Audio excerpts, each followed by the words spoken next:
What if I told you there's a banned book that claims angels fell from heaven, taught mankind forbidden secrets, and fathered a race of giants? A book so controversial, ancient religious leaders tried to erase it from history.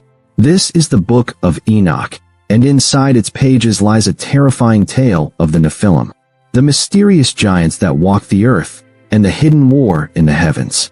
Megaphones, stick around, because part 1 of Mysterious Books uncovers the shocking secrets of a world before the flood, and the Watchers who defied God. Are you ready to open the book they never wanted you to read? Before we start, we'd like to ask for your support. If you enjoy our video, please hit the like button. This will help us reach more people and create content for you. Now let's get started with today's video. The Book of Enoch is not in your Bible, yet it was known to the early Christians, even quoted in the New Testament by Jude himself. Behold, the Lord cometh with 10,000s of his holy ones. Jude 1 verse 14. This strange and powerful book claims to be written by Enoch, the great-grandfather of Noah. The same Enoch who never died, but was taken by God. But why? Because he saw too much. 200 angels, called Watchers, descended upon Mount Hermon.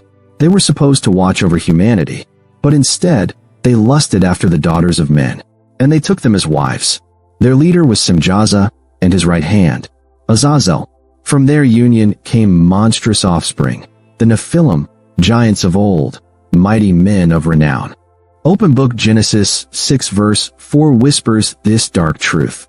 The sons of God saw the daughters of men, and they bore children to them.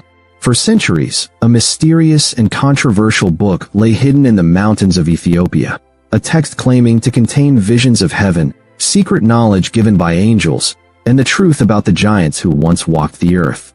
This is the Book of Enoch. Though not included in most Bibles, the Book of Enoch has fascinated theologians, archaeologists, and conspiracy theorists alike.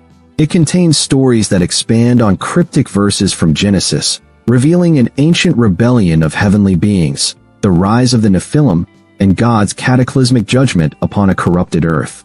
This is part 1 of our exploration into one of the world's most mysterious books, a text that might hold the key to understanding pre-flood history, spiritual warfare, and end-times prophecy. Who is Enoch? Enoch is a mysterious figure in the Bible. In Genesis 5 verse 24, we read, "And Enoch walked with God, and he was not, for God took him." Unlike other patriarchs, Enoch did not die. Instead, he was taken directly by God. Why? The Book of Enoch claims that Enoch was chosen to receive divine knowledge, to become a scribe and a prophet who recorded the actions of both men and angels. His writings offer a dramatic and supernatural view of early human history, one that fills in the gaps of Genesis. Genesis 6 and the mystery of the Nephilim. In the 6th chapter of Genesis, we encounter a strange and unsettling passage. The sons of God saw that the daughters of men were fair, and they took them wives of all which they chose. The Nephilim were on the earth in those days, and also afterward, when the sons of God went to the daughters of humans and had children by them. Genesis 6 verses 2 to 4. Who were the sons of God? And who were the Nephilim? The Book of Enoch provides a stunning and detailed answer. The Watchers, angels who fell. According to 1 Enoch, specifically the Book of the Watchers, chapters 1 to 36, a group of 200 angels, known as Watchers, were sent to earth to watch over humanity. But they fell into temptation.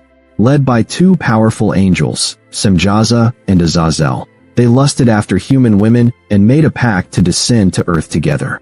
They landed on Mount Hermon, which would later be known as the portal where heaven met earth. Once on earth, these angels took human women as wives and mated with them. The result was something terrifying, a hybrid race known as the Nephilim. The rise of the Nephilim, giants of old. The Nephilim, the children of angels and humans, were not merely tall, they were monstrous. These giants grew in strength and power and became a terror to humanity. The Book of Enoch describes them as consuming everything in sight.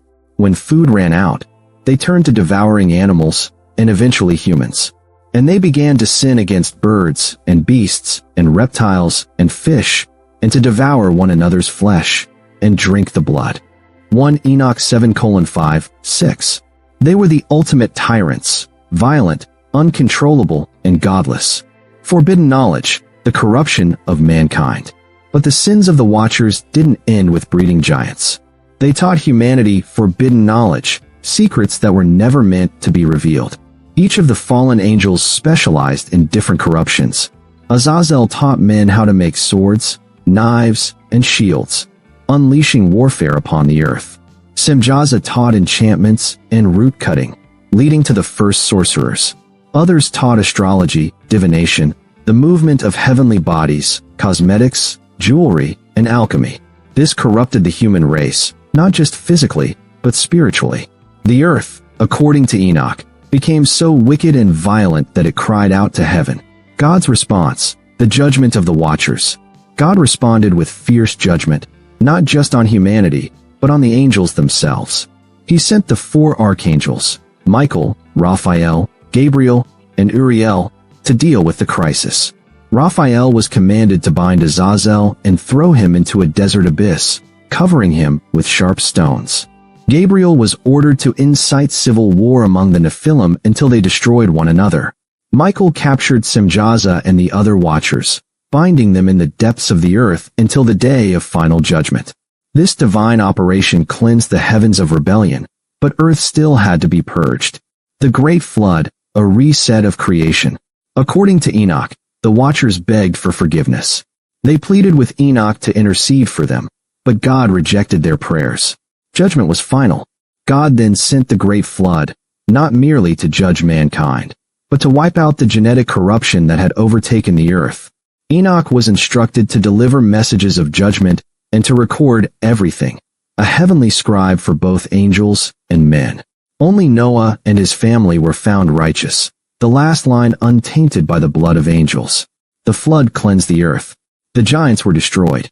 The Watchers were imprisoned, and humanity got a second chance.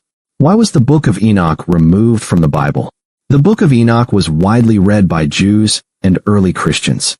In fact, the Epistle of Jude quotes it directly. Enoch, the 7th from Adam, prophesied, "Behold, the Lord comes with 10,000s of his holy ones." Jude 1 verses 14 to 15. Even the early church father Tertullian defended the book. But by the 4th century AD, it was excluded from the biblical canon, possibly due to its controversial teachings. It expanded the role of angels far beyond what was found in Genesis. It detailed heavenly secrets and apocalyptic visions. It explained the origin of demons as the disembodied spirits of the Nephilim. Should the Book of Enoch be in the Bible? Were the Nephilim real historical beings? Could they return in some form today? Speech Balloon, leave your thoughts in the comments. Bell subscribe to get notified when part 2 drops. Puzzle piece, the ancient truth, is only beginning to unfold.